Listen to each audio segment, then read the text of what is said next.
Исәнмесез, эфирда душанбе көн яңалыклары, студияда Роза Хабибуллина. Атнаның беренче көне нинди вакыйгаларга бай булды, алга таба карагыз.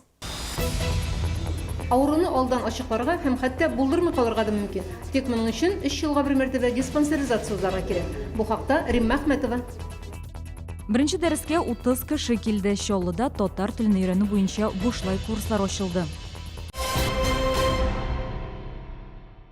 Ауруны мөмкин кадәр иртәрәк ачыклау һәм вакытында дәвалау. Бу гомуми диспансеризациянең төп максаты. Узган ел Чаллыда комплексны медицина тикшерү узган кешеләрнең 3тән берендә нинди дә булса җитди авыру ачыкланган. Кызганычка каршы күпләребез әлеге мөһим чараны игътибарсыз калдыра. Диспансеризацияны 21 яшьтән алып һәр 3 ел сайын үтәргә кирәк. Моны һәркем үз поликлиникасында бушлай эшли ала, берничә сәгать эчендә барлык анализларны бирергә, төп белгечләргә күренергә мөмкин. Өченче хастаханәдә мисал өчен диспансеризацияны ярты көндә үтәләр. Ваш год рождения подлежит диспансеризации. Участок табибы Динар Низамовның 3 меңнән артык пациенты бар. Ел сайын шуларның 3тән бере диспансеризация узарга тиеш. Табиб һәм участок шәфкать туташы бу хакта һәрбер килгән авыруны кисәтәләр, я өенә шалтыратып әйтәләр. Участок табибына йөрергә кирәк. Сезне бер нәрсәгә борчымаган очракта да табиб белән сөйләшеп, анализларыгызны карап, сәламәтлегегезнең нинди дәрәҗәдә икәнен тикшерергә кирәк. Авыруны дәвалауга караганда, аны искәртү нәтиҗәлерәк. Диспансеризацияны узу катлаулы түгел, моның өчен үз поликлиникаңа килеп, диспансеризация кабинетына мөрәҗәгать итәргә кирәк. Бердә сезгә барысын да аңлатырлар, анкета тутырып, анализлар узарга җибәрерләр. Их приглашают страховые компании, участковые медсестры приглашают, из приема врачи отправляют, также с каждого поста медсестры отправляют к нам на диспансеризацию. Медицина хезмәткәрләре әйтүенчә, диспансеризация узуда урта һәм өлкән булуын үрнәк күрсәтә. Ә менә эшләүче яшьләрне җәлеп итүе авыррак. Алар бу хакта бик аз беләләр. Узган ел 3нче поликлиникада 15 меңнән артык кеше комплекслы тикшерү узган. Табиблар диспансеризация нәтиҗәләреннән канәгать, чөнки күп кенә җитди авыруларны алдан ачыклый алганнар. На ультразвуковом обследовании несколько онкологий было выявлено. То есть это нам очень в этом плане помогла вся наша служба. Пациенты очень довольны, были вовремя проведены оперативные лечения с малыми хирургическими вмешательствами. Таких пациентов просто оставили под наблюдение, если про онкологию взять. Если бы, конечно, не было диспансеризации, такие случаи оказались бы запущенными. Диспансеризация кабинетлары барлык поликлиникаларда да 2 сменада иртәнге сәгать 7дән кичке 7гә кадәр эшлиләр. Быел кайсы еллар узуын белү өчен гади арифметика тәкъдим ителә. Быел сезгә ничә яшь тула, шуны 3кә бүлеп карагыз. Калдыксыз бүленә икән, димәк сезнең ел. Римма Әхмәтова, Ленар Солтанов, яңалыклар. Татарстанда буран операциясы игълан ителде. Һава торышы аркасында кайбер районнарда электрсыз калдылар. Юллар ябылды, аэропортларда рейслар кичектерилде. Әлегә Казанда яшәүчеләр күп зыян күрде. Берәүләр эшкә соңга калды, җәмәгать транспорты да пункттан озак чыга алмыйча торды. Мондый бураннар Чаллыга килерме? Алдагы сюжетта. Чаллыдан Казанга таба бара торган юлда иртәдән үк йөк машиналары төзелгән. Республика хакимияте йөк һәм пассажир транспорты өчен Казан-Чаллы трассасын ябып торды. Как давно не выпускают? Сколько уже здесь сидите? Я где-то около часа уже. Да? Ваши какие прогнозы? Когда поедете? Ребята говорят, что завтра только откроют дорогу. Да? А где ее закрыли конкретно? И вот здесь не выпускают после весовой на посту. Как думаете, доедете такими темпами?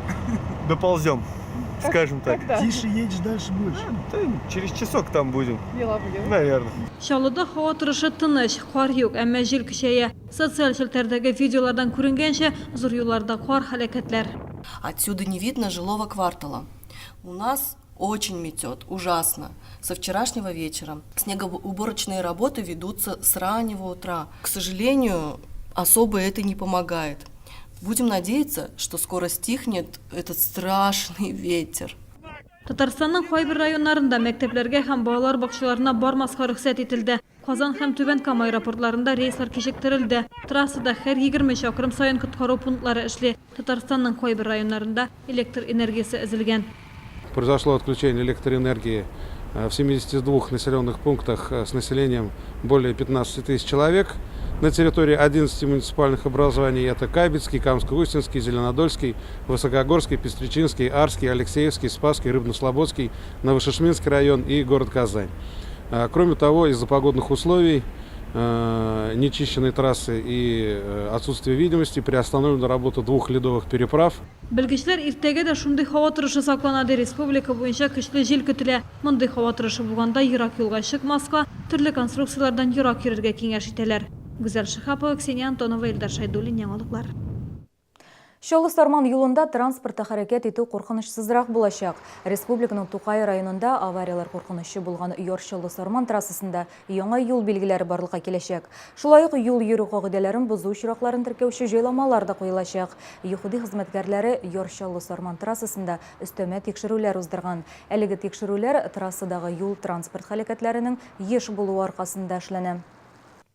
Шәһәрдә татар телен өйрәнү курслары эшли башлады. Беренче дәрес җомга көне Ак мәчеттә узды. Анда 30-га якын кеше килде. Алар төрле милләттән, яшьләре дә төрле, әмма максатлары бер: татар телен камил белү, татар телендә иркен аралашу. Яңа курсларда безнең хәбәрчеләр дә булып кайтты.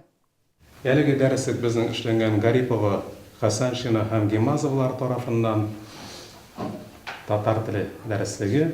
Яңа дәреслек кыска курсларда белем алучылар өчен махсус төзелгән. Анда 6 зур тема, мисал өчен гаилә, йорт, ата-ана һәм атна көннәре, ел фасыллары, ислам этикеты. Аралашу мәсьәләсенә төп басым ясалачак. Ягъни телдән аралашу, әйтик, диалоглар төзү, аннан тәрҗемә мәсьәләләренә нашайтып әкренләп инде мөмкин кадәр телне камил дәрәҗәдә үзләштерү максатын куябыз.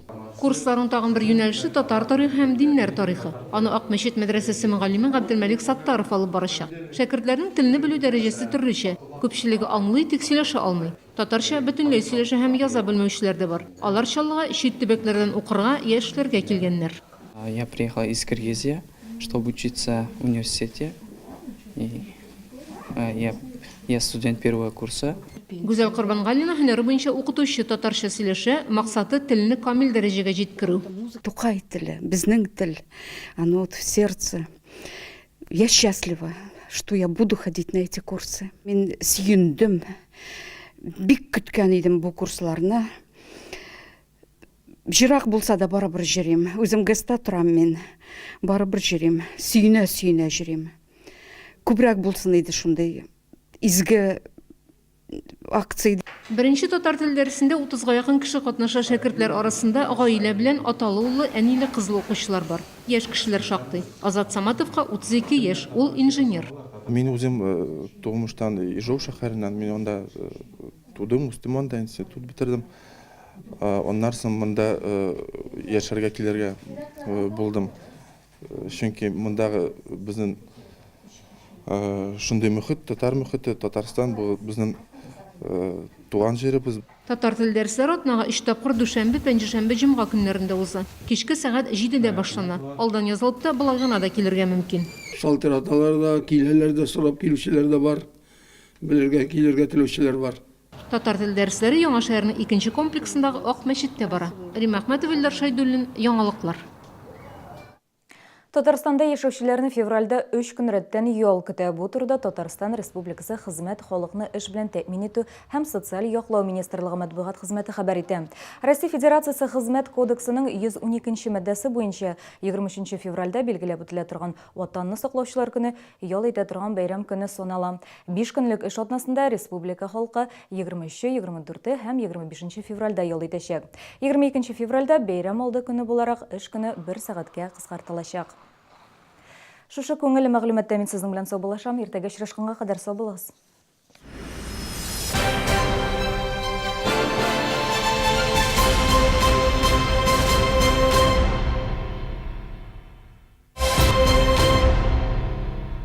Только до 1 марта вы можете оформить свой дом без получения разрешения на ввод. Приглашаем вас в БТИ Республики Татарстан, которая представлена во всех районах республики. Заявки также принимаются на сайте bti.tatarstan.ru. Кредит без первого взноса и переплат в корпорации Центры Селдом. Ультра HD телевизор LG всего за 1375 рублей в месяц. Корпорация Центры Селдом. Все как для своих. Охранно-пожарная сигнализация и видеонаблюдение. Система оповещения и пожаротушения. Противопожарное оборудование. Пош-сервис. Московский проспект 160А. 52 комплекс. Телефон 911 611.